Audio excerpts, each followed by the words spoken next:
Yes, I just turned the sound off. Okay, thank you. Okay, so you can start. Okay, I'm Jim Hudspeth. I welcome you all. I realize these are extraordinary circumstances, and Nathaniel and I are appreciative of your willingness to put aside some time to join us. I'm very pleased to introduce Nathaniel, who's been an extraordinary member of our group. He's an MD PhD student who joined us several years ago to prolong a project that was begun by another listener today, Ksenia Gnedova. Ksenia had done a series of experiments that pointed to a role in the regeneration of various cell types, particularly in the ear, of the pathway known as Hippo, about which Nathaniel will tell us a great deal more. When Ksenia moved on to a postdoctoral position on the West Coast, Nathaniel joined our group and picked up the project. And in particular, he was able to show that interesting compounds that had previously been identified are very effective at promoting regeneration of supporting cells in the ear. And that's of excitement because it's a possible avenue to regeneration of hair cells and therefore ultimately to the amelioration of hearing loss and vestibular problems. So Nathaniel has done an absolutely splendid job of characterizing the compound, of developing about 65 additional compounds related to it, but of equal importance, showing that these substances are effective not just in the ear, but in a ridiculously large range of other organs that he'll tell you about. So it's a great pleasure to introduce Nathaniel, please. Thank you for the very kind introduction, Jim. And thank you all for taking the time to tune in. As Jim said, I know this is a challenging time, but we really appreciate your coming to join. So I'll start by saying evolution has selected for us quite a number of remarkable capabilities, such as the capacity for speech and language, the ability to utilize tools, and the ability to make and appreciate art. That being said, there do appear to have been some trade-offs along the way, one of which is the focus of my talk today, organ regeneration. And I'll define regeneration as the ability of an organ or a tissue to respond to damage by replenishing the correct cell number and cell types so as to restore physiological function. Some mammalian organs are still capable of this process, including the intestinal epithelia and the skin, which harbor stem cells deep within these tissues that can divide and differentiate into all of the constituent cell types needed for their functions. These tissues undergo natural turnover and replenishment, and their ability to undergo regeneration can be viewed by and large as a natural extension of this property. Another category of regeneration is exemplified by the liver, wherein there's no real natural turnover or stem cells, but instead damage will induce hepatocytes to dedifferentiate, proliferate, and redifferentiate. And thus, after partial hepatectomy, significant portions of the liver can be regrown. These examples are in stark contrast to several other fairly important organs and tissues, such as the central nervous system, the heart, the retina, and the inner ear, which lack these regenerative abilities. The focus of our work in the Hudspeth lab is on that last example, the inner ear, where due to the dearth of regeneration, small amounts of damage can accumulate over a lifetime, culminating in significant hearing loss as we age. And by the time we reach our 80s, over 50% of people have clinically significant hearing loss. And unfortunately, to date, there are no true therapeutic approaches to this ubiquitous problem. And instead, we rely upon preventative measures, coping strategies, or hearing aids, which, while a remarkable feat of engineering and helps millions of people around the world, leaves us falling well short of where we might ultimately hope to be. The inner ear comprises 6 patches of sensory epithelia, 5 of which, the vestibular organs, are dedicated to the detection of rotational or linear acceleration. And the 6th, the cochlea, is dedicated to the detection and deconvolution of sound waves for the sensation of hearing. Because these organs all derive from the same immediate embryonic precursor, known as the otic placode, it's not too surprising that they utilize the same classes of cells to achieve their distinct functions, which can be seen here in 2 cartoon cross sections. At the top is the cochlea, and the bottom, the utricle, the organ used for horizontal linear acceleration detection. The sensory cell of the inner ear is known as the hair cell, a mechanotransductory cell named for the tuft of stereocilia at its apical surface, which allows for detection of fluid motion in the compartments above. Deflection of the hair bundle will cause the hair cell to depolarize and signal to the central nervous system. The other main class of cell in these organs are known as supporting cells, which play several key roles, including maintenance of the geometry and the architecture of these organs, which is fundamental to their function, as well as metabolic, ionic, and immunological roles as well. Because, many groups who study inner ear regeneration, including our own, focus on the utricle for several reasons. The first of which is practical. Whereas the adult cochlea cannot be explanted and cultured, the adult utricle can survive in culture for several weeks. Second, whereas the cochlea truly lacks any capacity for generating new hair cells and throughout after development, the utricle has a modest but real capability to generate new hair cells, which I'll demonstrate in the next slide. And finally, we hope that findings in the utricle can be later applied due to their similarities to the more complex cochlea. The utricle's modest ability to generate new hair cells can be demonstrated as, for example, in this work done by the Stone Lab, wherein they ablate all of the hair cells in a live mouse and follow new hair cell formation up to half a year out. And in fact, this organ is capable of making hundreds of new hair cells over this time, but clearly that falls well short of the thousands it started with. And moreover, there's no clear physiological recovery during this process. To characterize the mechanism by which these new hair cells are derived, this group was able to also count supporting cells, and they found an equal and offset loss of supporting cells. This in conjunction with work from this group and many others showing that there's never a proliferative response in these organs, suggested that these new hair cells are the result of transdifferentiation, or the direct conversion of supporting cells into hair cells. Transdifferentiation from this study and many others, as exemplified here, has been a key area of focus in the field of inner ear regeneration for almost a decade. And there have been 2 primary methods for augmenting or inducing new hair cell formation. Because this process has been shown to be mediated through notch signaling, many have applied gamma secretase inhibitors to perturb this pathway and induce new hair cells.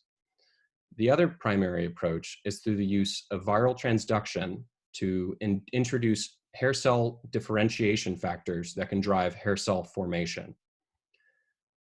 While these studies have yielded useful insights and can in fact generate some modest number of new hair cells, the results are highly variable and the physiological recovery is modest at best. To understand what other programs might be useful in inducing a more robust regenerative response, many groups have taken to studying non-mammalian vertebrates in which regeneration of their hair cell-based organs occurs throughout their lifetime. A prime example of this is in the avian cochlea, or known as the basilar papilla. And it appears that there are 2 key mechanisms by which the regenerative response is enabled and coordinated.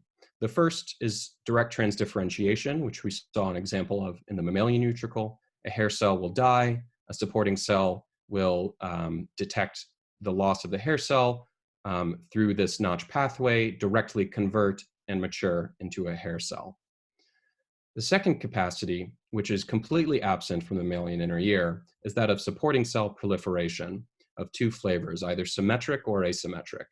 In symmetric division, a supporting cell will divide and replenish will divide into two supporting cells, replenishing those cells lost in the transdifferentiation process. Alternatively, in asymmetric division, after the hair cell is lost, a supporting cell can divide, yielding one hair cell and one supporting cell. Altogether, this suggests that supporting cell proliferation is a key element of the regenerative response, which is fairly intuitive given the number of important roles supporting cells play in these tissues. These studies and others have directed investigators in our field to try to understand how we might induce a proliferative response in supporting cells so as to make this a more robust regenerative response. As Jim mentioned, a former postdoc in our lab, Senia Ganetova, wanted to explore this question exactly. And so to do so, she investigated what programs drive supporting cell proliferation during development, as this is the only time in which this process occurs. She identified several key pathways and ultimately became interested in this protein called YAP, which I'll give much more background on shortly.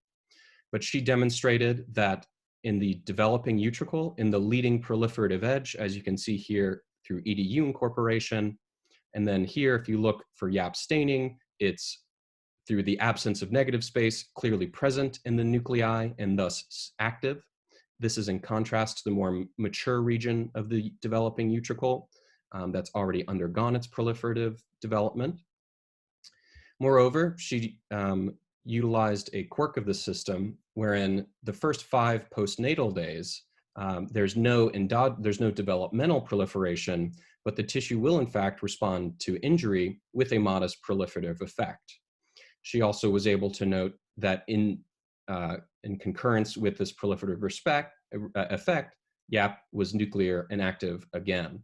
And finally, she was able to use viruses to demonstrate that if she interfered with the cell's ability to activate YAP transcriptional programs, the proliferative response was significantly diminished. Altogether, demonstrating YAP is a key player in driving YAP and driving supporting cell proliferation during development. This led to the hypothesis that reactivation of YAP signaling in the adult context would drive supporting cell proliferation again.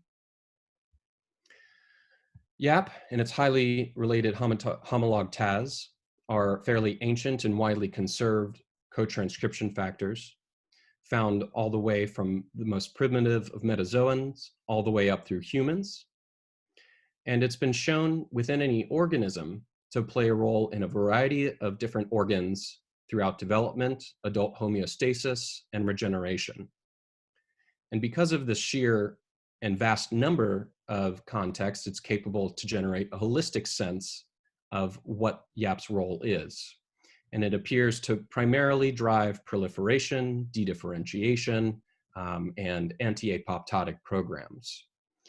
And if we look at all the different categories of inputs YAP is regulated by, one can get the sense that if proliferation is inappropriate, if there's not enough oxygen, if there aren't enough nutrients, if cytokinesis has failed, various pathways of regulation will impinge upon and deactivate YAP so that cell proliferation is paused or stopped. YAP is regulated by a number of mechanisms, some demonstrated here, both of biomechanical nature, as well as through a variety of cell signaling cascades. One of the prime regulators of YAP signaling is known as the Hippo pathway. The Hippo pathway is also fairly ancient and widely conserved, found all the way down from yeast up through humans, and it integrates a wide variety of inputs. It's unique in that it has no real receptor or stimulating ligand. Instead, it integrates a wide variety of inputs listed here, such as mechanical forces, cell polarity, GPCR signaling, and even Wnt and Notch signals, and many others. Despite this apparent complexity of this system, the core cascade itself is relatively quite simple, comprising 2 sets of core kinases, MST1 and 2, LATS 1 and 2. When cell proliferation is unwarranted, the signaling cascade becomes active, impinging upon YAP, ultimately phosphorylating it, marking it for sequestration or degradation. If proliferation is appropriate, the cascade remains inactive and YAP unmodified, and therefore is free to translocate to the nucleus to drive its various programs. Prior to the outset of this study, most of the investigations and perturbations of the Hippo-YAP pathway were primarily achieved either through transgenic approaches, which are wonderful for proof of principle, but are technically cumbersome and lack translational value, or through very indirect stimulation like GPCR ligands, which are highly context dependent and not specific to the Hippo pathway. And identifying specific activators or inhibitors of YAP and Hippo respectively have become a key area of interest for many groups. One molecule that did exist, has been around for a bit, is verteporfin from the field of oncology, wherein they've been studying the role of Hippo-YAP as contributing to the development of several types of cancers. I'm highlighting it here, as you'll see it later in the talk, and it prevents the transcriptional activation of YAP through interference of its binding to its co-transcriptional partner. I'll tell you today about our identification and characterization of a small molecule known as TRULI, we've dubbed TRULI, which stands for the Rockefeller University LATS inhibitor. And around the same time we were performing this study, another small molecule was published, XMU-MP1, which was shown to be an inhibitor of the MST kinases. While these small molecules are certainly of use into basic exploration of the endogenous role of Hippo-YAP, it's been clear from many other studies that activation of YAP, so for example, in the liver or in the intestines, which already have some regenerative capacity, YAP activation is able to augment this process. But more exciting to us are the demonstrations from several other fields like heart regeneration and retina regeneration, where it's been found that YAP activation can induce a regenerative response. Therefore, these molecules are of interest not only as molecular tools, but potentially offer translational avenues. To begin looking for such a molecule, Senia, in conjunction with the high throughput facility on Rockefeller's campus, conceived the following screen. They utilized mammary epithelial cells, MCF10As, which, when they're sparsely plated, as cartooned here and representative images on the bottom, the Hippo pathway is inactive, YAP remains nuclear, driving its proliferative programs until the cells become too dense, there's no more room to grow, and cell junctions between the cells will activate the Hippo pathway, marking it for degradation, sequestration, and preventing further cell proliferation. What they wanted to find was a small molecule that, when applied in this context, despite the Hippo signaling activation, would culminate in YAP activation. Ultimately, they screened over 140,000 compounds and found six hits that they validated in a secondary screen. And one of my first tasks was to take these 6 hits from this mammary epithelial tissue in conjunction with the recently published XMU molecule and first test whether they were in fact able to also activate YAP in our context of interest, that is, the adult murine neutrophil. And ultimately, only one of these 7 compounds had all the characteristics we were interested in, and that's the one most of the data will be from. Here we can see that after 24 hours of treatment of the neutrophils with this molecule TRULI, we can appreciate by immunohistochemistry a significant increase in the YAP nuclear signal, which is indicative of its activation. We could also use Western blot to demonstrate this, something similar, where we can use antibodies to detect both the total levels of YAP as well as the phospho-specific form or the deactivated form. In control cultures, the deactivated form was quite strong, but after 24 hours of treatment with TRULI, total YAP remained unperturbed, but the deactivated form was completely gone. In comparison, we also tested XMU and found that while it does decrease the ability, the levels of deactivated YAP, it increased the total levels of YAP by more, which is thus the wrong direction we're looking for and counterproductive to our goals. To test our original hypothesis that sustained YAP activation would drive supporting cell proliferation, we cultured these utricles for longer, up to 5 days. And as you can appreciate here, as we used EDU to measure supporting cell proliferation, and typically a vehicle-treated utricle will have minimal to no proliferation. But when we treated these explanted utricles with TRULI, we found that hundreds of new hundreds of new supporting cells were formed.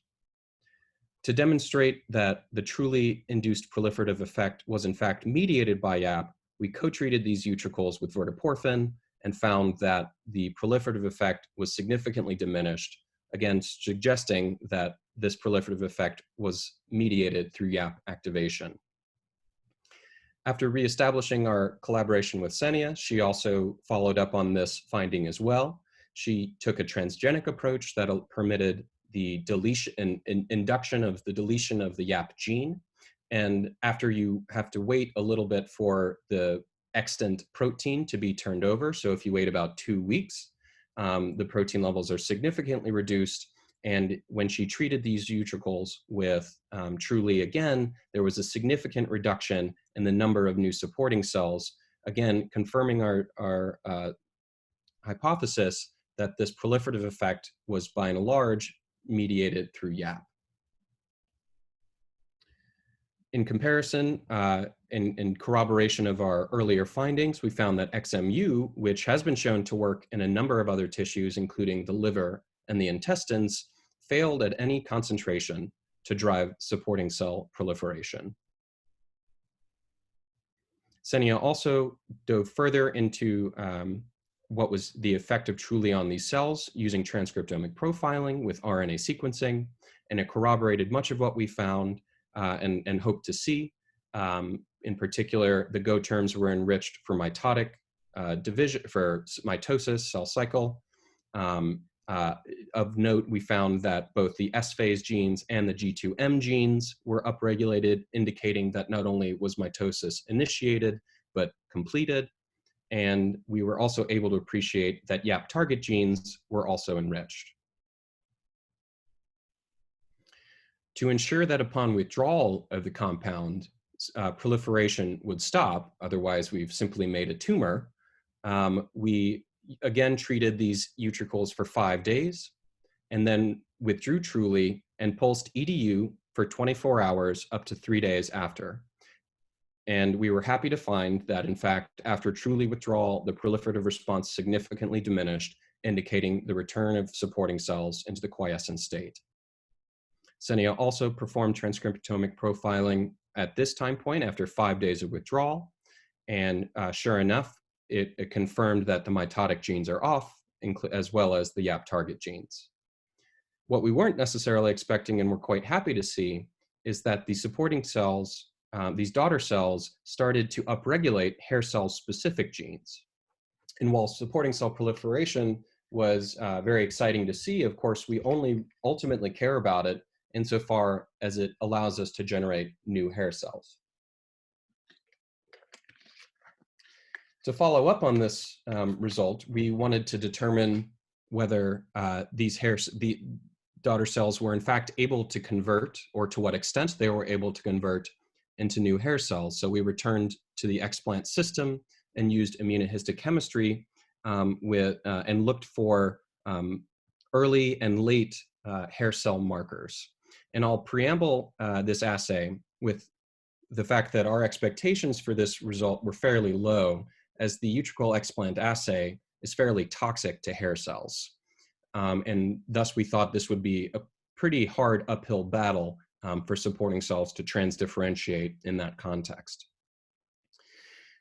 In this cartoon down here, you can appreciate that the nuclei of the supporting cells have a distinct layer, and above that, the hair cells has their own nuclear layer as well, which we can also see here in these different Z sections across the utricle.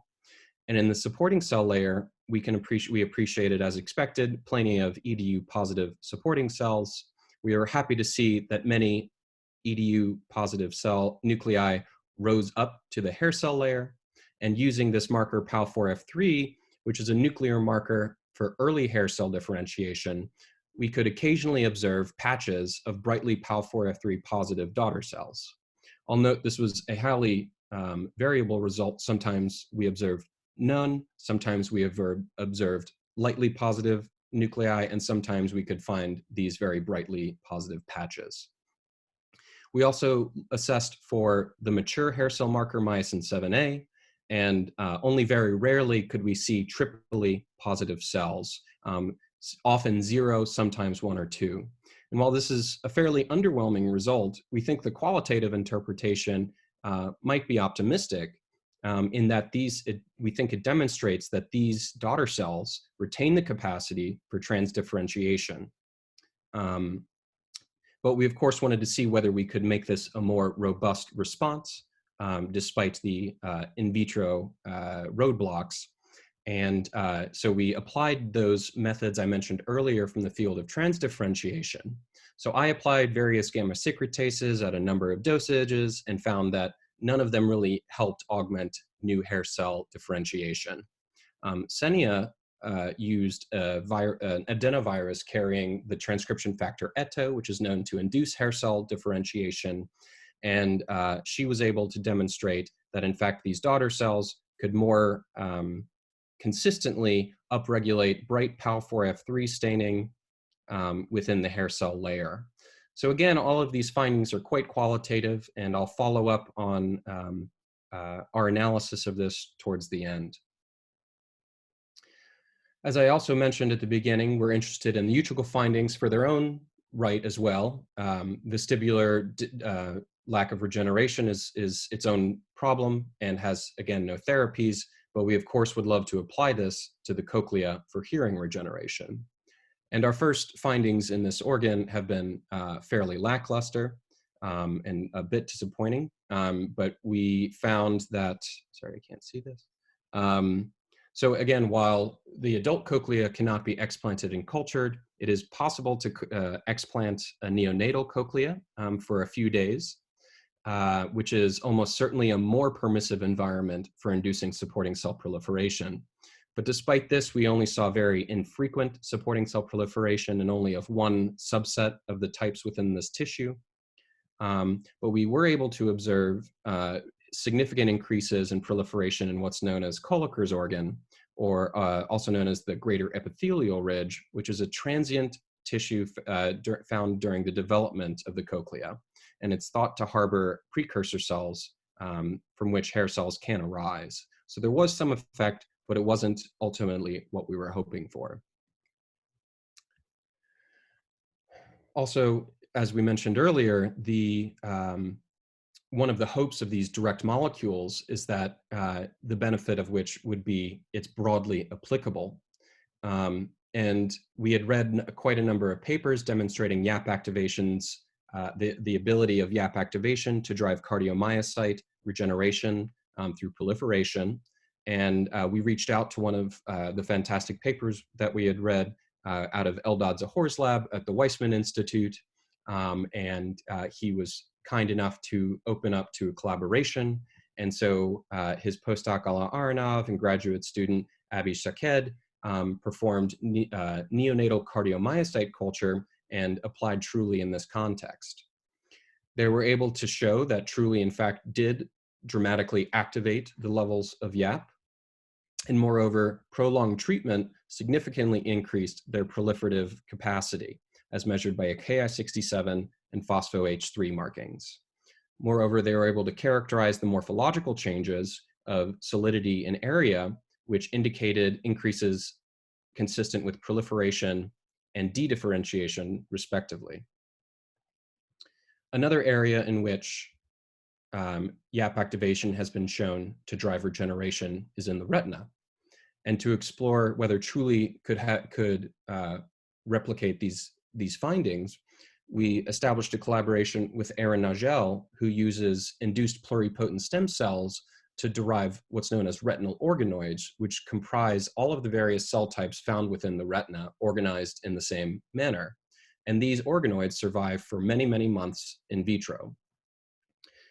Treatment of these organoids with TRULI demonstrated, again, robust activation of YAP, and moreover, prolonged exposure of these organoids to TRULI drove robust proliferation in the cell type of interest that we expected, known as the Mueller cells, the nuclei of which are marked here with SOX9.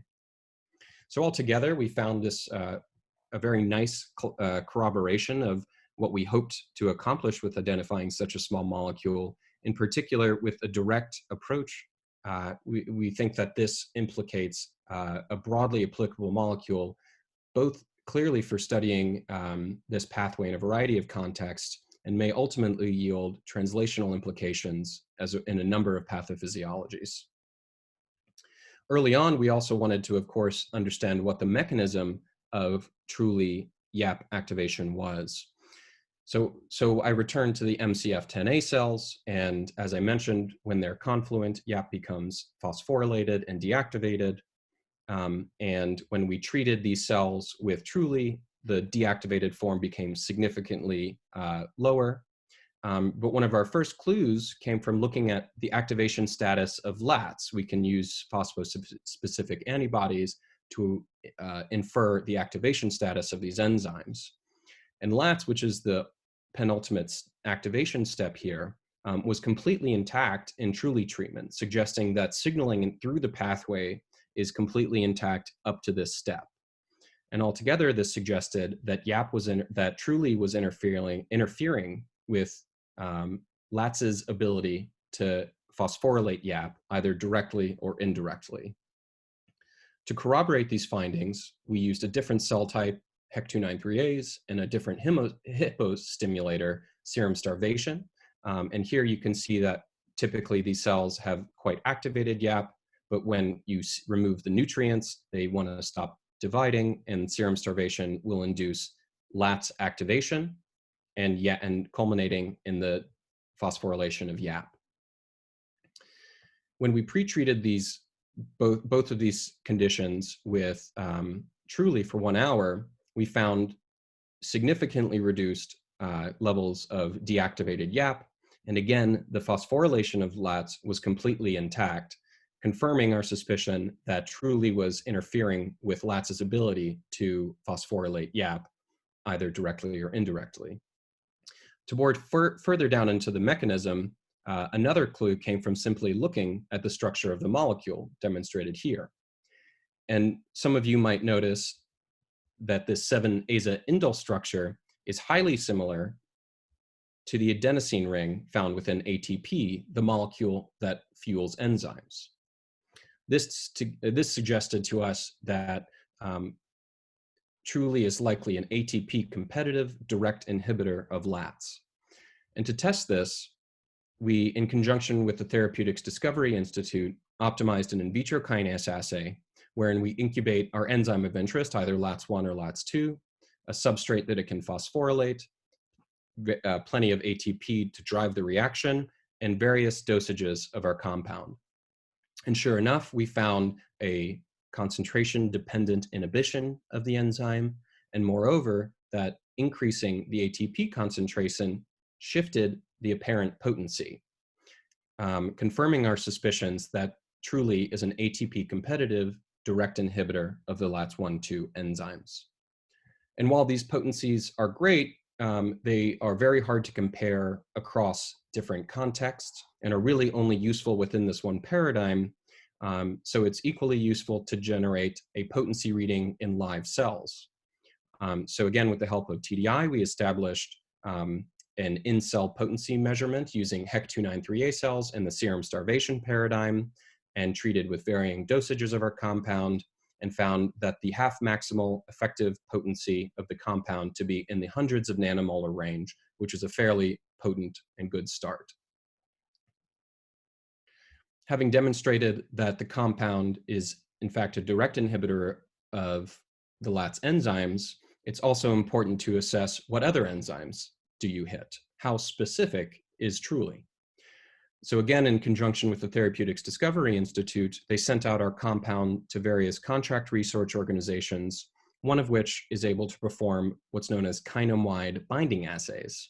And in these, they simply test the ability of your compound to bind to different enzymes, although there's no readout of functional inhibition. Here listed are, of the 300 enzymes tested, the 30 which were bound more strongly than our enzymes of interest, LATS1 and LATS2, which gives you a sense for the selectivity. And another important readout that allows you to compare different small molecule inhibitors is what's known as the selectivity score. The selectivity score is the percentage of enzymes hit successfully within your binding panel above a certain arbitrary potency threshold. And that of TRULI was around 18%.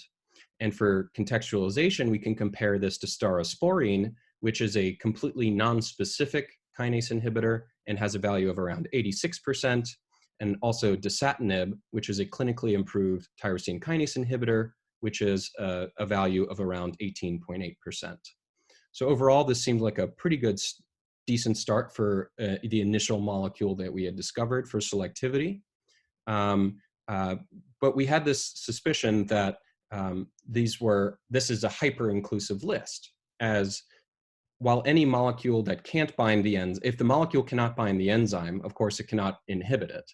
But because it can bind it does not necessarily imply functional inhibition or tell you anything about the potency of that inhibition.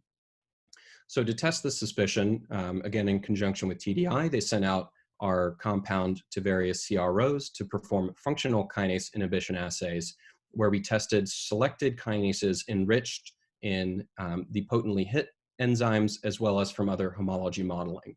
And this confirmed the suspicion where some enzymes were essentially not functionally inhibited, and others very potently inhibited, and some were in between.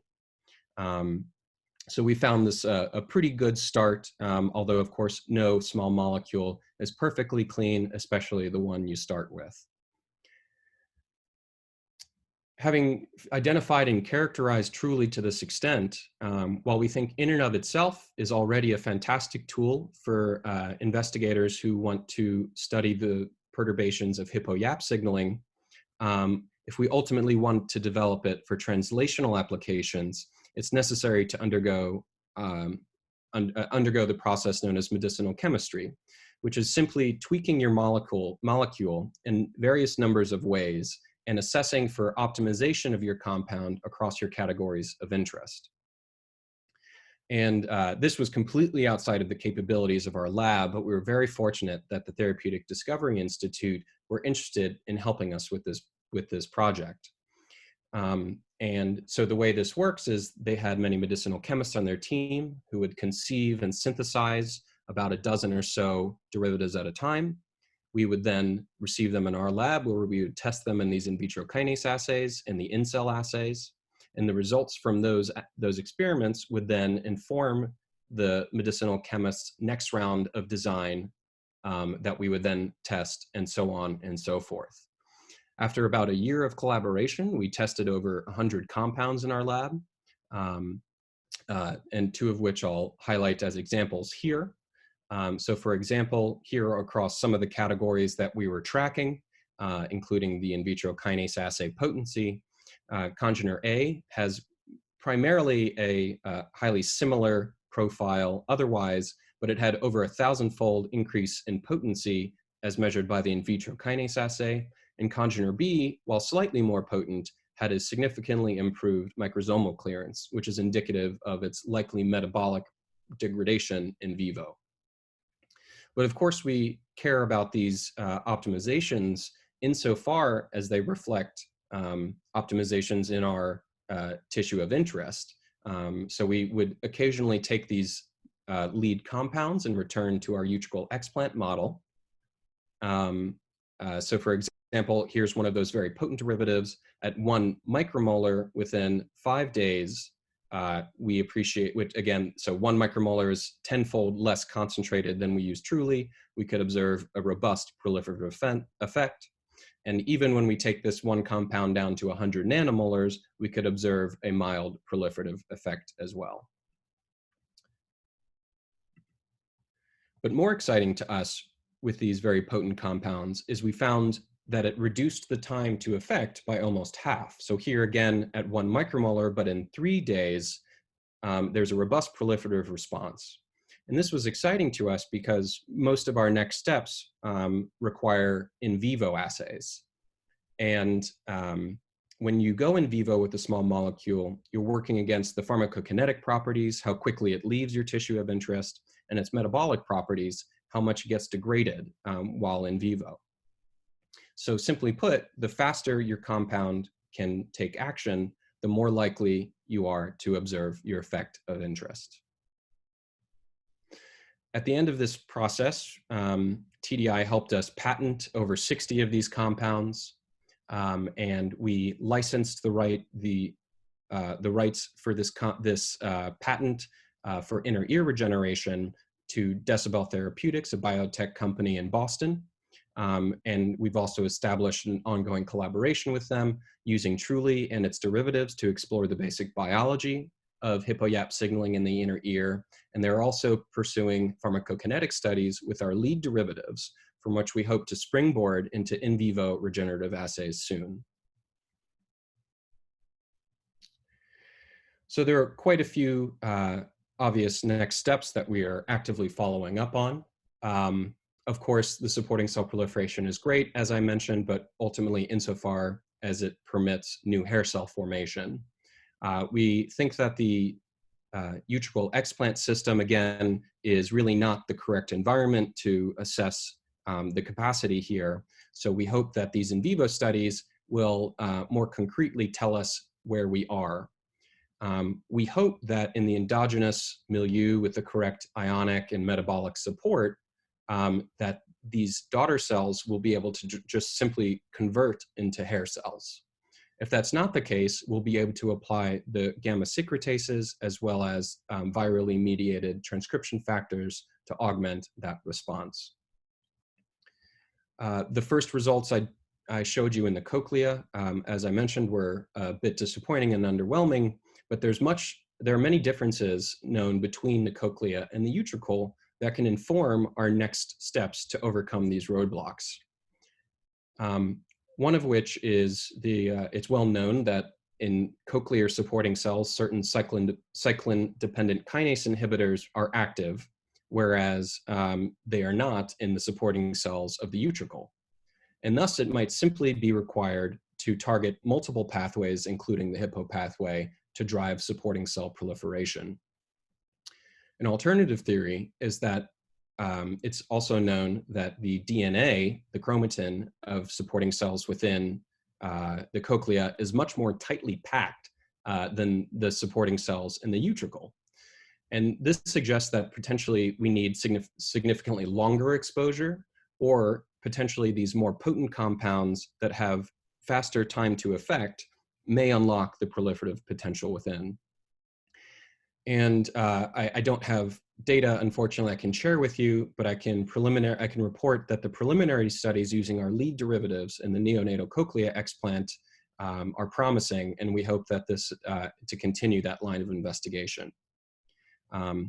Ultimately, of course, both for hair cell differentiation and the cochlea, we think that the in vivo studies will much more clearly inform us as to what we're up against and what next steps need to be taken. And as I mentioned, Decibel will be pursuing a lot of the in vivo inner ear work, but they're also thankful, they're being great collaborators and are also helping us and enabling us to ramp up our collaborations with other groups. For example, we want to take some of these lead derivatives into in vivo regenerative assays for the retina and the heart with these respective collaborators. So they've, in the meanwhile, put us in touch with contract research organizations who will be sending some of these lead derivatives to for pharmacokinetic studies in these respective tissues. And with that data, again, we will again springboard to in vivo regenerative assays in conjunction with these collaborators for these respective tissues. And finally, I've only been able to highlight a few of the collaborations. Jim earlier alluded to the many that we have started in this time. And I don't have time to talk about more fully today, but I just want to highlight some that I think really hammer home how broadly applicable we think that these tools might be. We've established a collaboration with Ritu Kumar and Todd Evans' lab, where she's using TRULI to explore the role of Hippo-YAP signaling in the conversion of fibroblasts into induced pluripotent stem cells, where the literature suggests this might augment this process, which is of particular interest for generation of human iPSCs. We've also established a collaboration with Ali Brivenlew's lab, where we're using TRULI to explore the role of Huntington's disease pathogenesis using their wonderful model wherein they take embryonic stem cells, differentiate them into neuraloids that comprise all the various cell types relevant for neurulation, wherein they found a phenotype corresponding to the pathophysiology of Huntington's disease. And I don't have time to get into it today, but the results have been very surprising and informative, and we hope to be able to follow up on that study later. And these, again, are just a few of the collaborations that we have initiated. With that, I'll end the talk and say, of course, I think it's apparent to everyone that it not only took a village, but several villages. And so I'd like to thank a few people in particular, although I wasn't able to fit everyone on here. First, I'd like to thank Teresa Eilish, a German medical student who joined our lab for the last year and is now back in Germany on the wards. She was instrumental in a really fabulous collaborator in the lab. She performed and optimized many of the in vitro kinase assays, as well as the in-cell assays, and also did many of the utricle explant experiments. Masha and Brian, without the lab managers of our group, without whom the lab would not run. Of course, Senia, who initiated the project, trained me for the first few months I was in the lab. And then since we reconnected and reestablished the collaboration a couple of years after that, she continues to be a fantastic mentor to me and really ups the level of the science of the project. And so thank you to her. And of course, Jim, without whom none of this would be possible. Not only is he a fantastic scientist and role model, but a wonderful mentor, and I feel extraordinarily lucky to have landed in his lab under his tutelage. Thank you to the High Throughput Screening Resource Facility, who helped immensely, again, with the initial screen, as well as optimization and establishment of the in vitro kinase assay. I didn't have enough time to really talk about everything the Therapeutics Discovery Institute program was able to offer us, but they're a phenomenal resource, and not only did they help us accomplish many of our goals, but they're wonderful educators, and I learned a lot from them. And if anyone is in a similar position to me, I strongly encourage you to reach out to them. They're available to everyone on the tri-institutional campus for antibody development and small molecule development. So thank you all to them. Of course, I wouldn't be here without the Tri-IMD PhD program, which has been under remarkable stewardship for many years. So thank you to Olaf, Ruth, who has since moved on, and Catherine, who has started filling Ruth's very large shoes.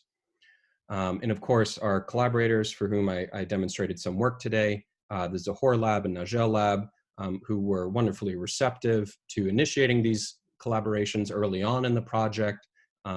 And we're excited about doing it. And we went through many months of iterations on all of these assays to figure out what exactly we wanted to show and how. And they really are fundamental to the impact of this project. So thank you to all of them for their hard work. With that, I'd like to open up for questions. And the way that will work is you should have a button somewhere that allows you to raise your hand. And I'll call on people one by one and unmute your mic and your video so that you can ask your questions. So thank you, everybody. And oops. So if anyone has any questions. see, I'm not sure how I see raised hands. Dr. Pan.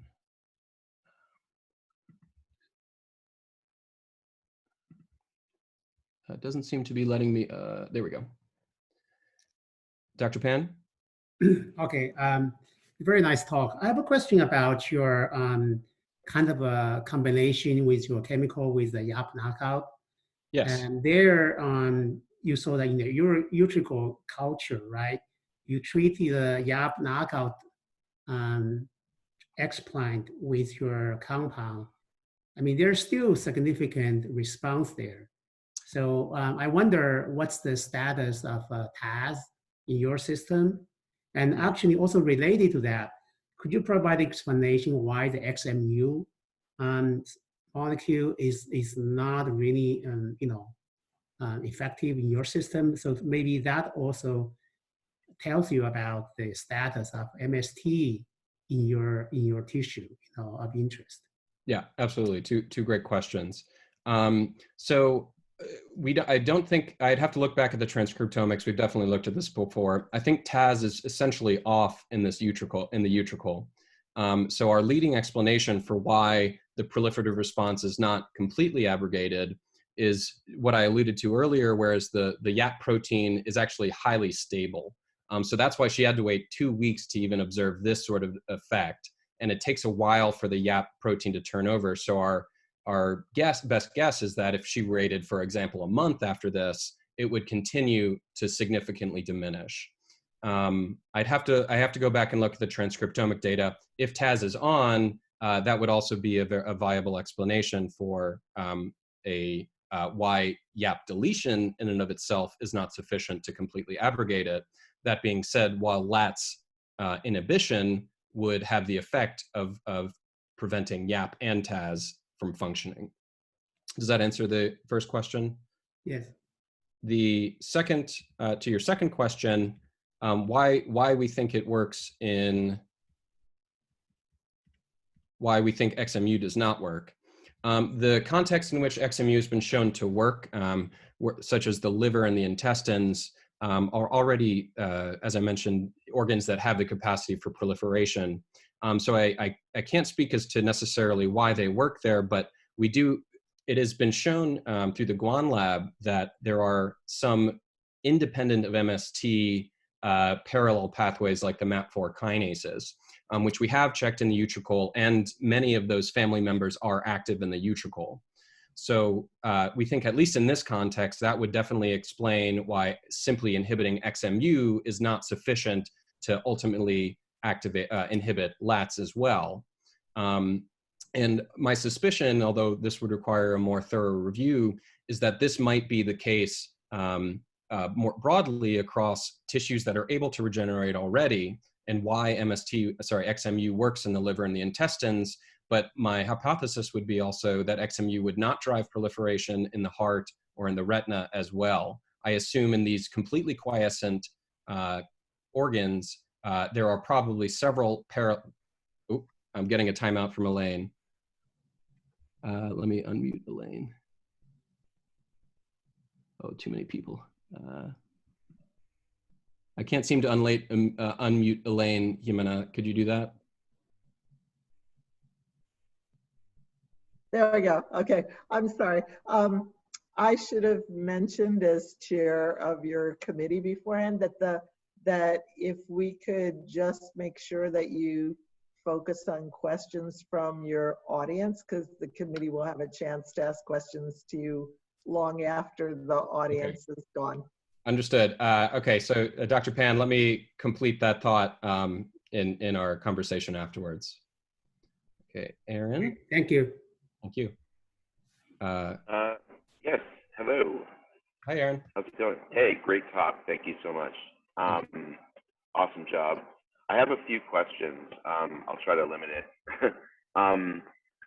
So one question was, I noticed on your list of kinases that are inactivated, GSK3 beta was higher up on the list. I was wondering if there's any indication of Wnt pathway activation. Yes, yeah, no, we noted that as well. And in fact, there are other groups who look at Wnt activation as a method for inducing inner ear regeneration. And that's a little bit of a complex story.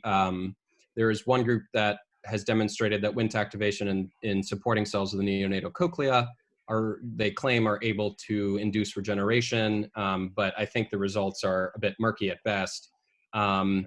There is, whether we have not directly tested, although it's on a list of interesting things to do, is to actually test again GSK3B in a functional inhibitory assay. We're not, so it's unclear whether that is A, actually functionally inhibited, B, whether it plays a real role in this YAP-mediated response.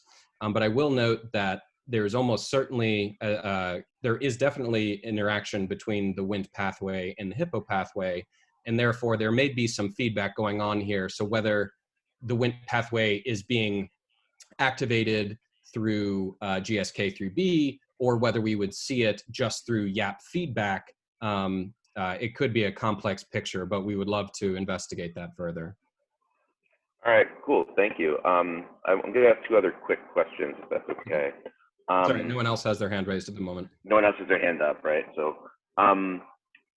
one, the utricles that have the excessive supporting cells, is there any compensatory apoptosis or other cell death going on? The overall size of the utricle increases, or the cells get smaller? Sort of what's the reaction of the utricle size and shape? Do some cells die off to make way for these new cells, or do the new cells die? Yeah, so I guess I can answer your question with kind of two different assessments. One is in the RNA sequencing results. One of the things we looked at was cell death programs here on the bottom right, and we did not see any enrichment in these programs. That being said, looking at some of the utricles, if in some of the supporting cell layer, we could definitely see apoptotic debris. Right. So it seems likely there's, whether this is an effect of it being in vitro, whether it's too much of a proliferative response, and for an actual regenerative response, you would need to taper the amount of proliferation you get. Those are certainly all things worth considering. There does seem to be some cell death occasionally, not always. So we don't really know the answer to that. But in terms of the cell death programs, they do not seem enriched from TRULI treatment. Okay, cool. And then thank you. And then my final question was, you're talking about in the cochlea, it looks like you have, potentially the chromatin is more compact, and that could be part of the reason why you didn't see a strong effect of TRULI on cochlear cells. I was wondering about introducing or combining it with activation of a pioneer transcription factor of some sort that would allow access to the chromatin. Yeah. So it certainly would be a reasonable approach. Anything that could loosen the chromatin, maybe histone deacetylase or acetylases, and augment and activating that process as well. It certainly would be a road to go down. We'd like to minimize co-treatments, and as I mentioned, it does, from preliminary results, the very, very potent and fast-acting compounds seem to have better success in this regard. So we'll be following up on that avenue more, but if we need, but for example, the group that studies Wnt activation in this context uses HDAC inhibitors, presumably for some sort of similar reason. So that would definitely be a reasonable co-treatment approach. Gotcha. Cool. Thank you so much. Great talk. Thanks, Aaron. So I have some chat questions I'll answer. So first, Senia has chimed in that TAS is expressed. So that confirms what we thought. And from Charles, because TRULI activation of YAP can be tumorigenic, what drug delivery approach are you considering? So it's another good question. So with the tissues we're focused on, we've become, we're particularly interested in very local approaches instead of systemic. And we think all of these tissues, such as the inner ear, the heart, and the retina, are privileged compartments where you can highly concentrate the compound, and if it leaks out throughout the systemically, it will become significantly lower in concentration. So we hope that these original organs of interest permit specific application. That being said, we're also taking some of the congeners that are not widely degraded and metabolized, and applying them systemically as well, and we'll see what those sorts of side effects are. The compound XMU was able to be applied systemically for the intestinal and liver regeneration, but the more dramatic effect of LATS inhibition might be a double-edged sword in that it may have more side effects if systemically treated, so we don't know.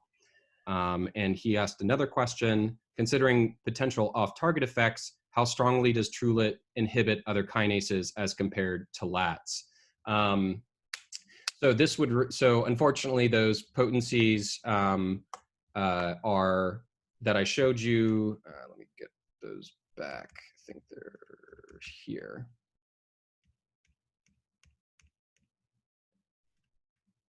So unfortunately, it's very difficult to, in any real way, compare potencies from in vitro kinase assays. There's a lot of variability, and you can't really necessarily apply it from one enzyme to the other. There's a lot of, so to answer that question, we would need in-cell assays to look at, within a given cell environment, what the effects of TRULI are on PKC and these other enzymes that we're interested in, and that we just haven't done that yet. We've used, to the specificity question in general, our ultimate hope is, or actually I'll say this, our observation is that TRULI has been used in mouse, human, we've even been using it in zebrafish, and it seems very well tolerated by all these different organs. It does not seem to kill them. We've been able to use them on embryonic stem cells and these neuraloid models and several other contexts, which to me suggests that if these off-target effects were significant or functional, it would probably be more problematic. So either they're inhibiting them, but it doesn't matter in these contexts that we've looked at so far, or it may not be hitting them. And ultimately, depending on what area of interest the investigators may want to pursue, they might have to explore these off-target effects specific to their context. Senia says she has a question too. I don't know if she's typing it or wants to raise your hand if you want to talk, Senia, if you have the button somewhere.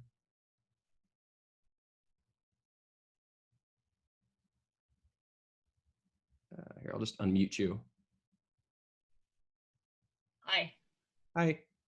Yeah, so obviously, great job and really, really nice story. I have a question that I think I could, why do you think it is that although we do see upregulation of hair cell genes after we take away the drug, supporting cells still do not transdifferentiate?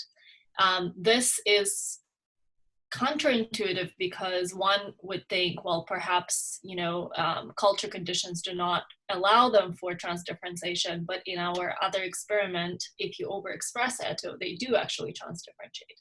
So what do you think the difference is? Why the low levels of upregulation of hair cell genes, including ETU1, does not lead to transdifferentiation in the system? Yeah, it would be a guess, but my intuition would say it's a robustness question. And it might not be that the cells are actually upregulating the genes robustly. Maybe they're starting to become upregulated. It's just simply not enough to drive this program. And you need a higher confluence of different signaling inputs to push it over this threshold. And another way that I kind of view this, and it's hard to really say, is that while the programs are upregulated, we can't necessarily say that just based on that alone, they're becoming hair cells, right? Of course. And to me, what it might even suggest is not so much differentiation, but de-differentiation, where the supporting cells are maybe more bivalent and simply open to becoming it. And these genes are more accessible, and therefore there are some transcripts we can detect. So that would be one explanation. Another potential explanation is that based on the method you used with the lunatic fringe labeling, that after 10 days, that might be becoming upregulated in other tissues and other cells as well, which could explain some hair cell things. But those are my two best guesses as to that. Does that answer your question? Sort of. I think we still have a lot of work to do to understand this, but there seems to be, I think, the secondary mechanism by which the transcriptional upregulation is not sufficient to raise in the protein level. So, you know, we see that ATO or PAL, for example, protein is not accumulated, yet the transcripts are up. So that would be something interesting to look at. Absolutely. Okay, are there any other questions before we break off? Speak now or email me later. Okay, I guess that's it for now. Thank you again, everybody, for taking the time and the questions. I'm really happy to have been able to share the work from our lab with you over the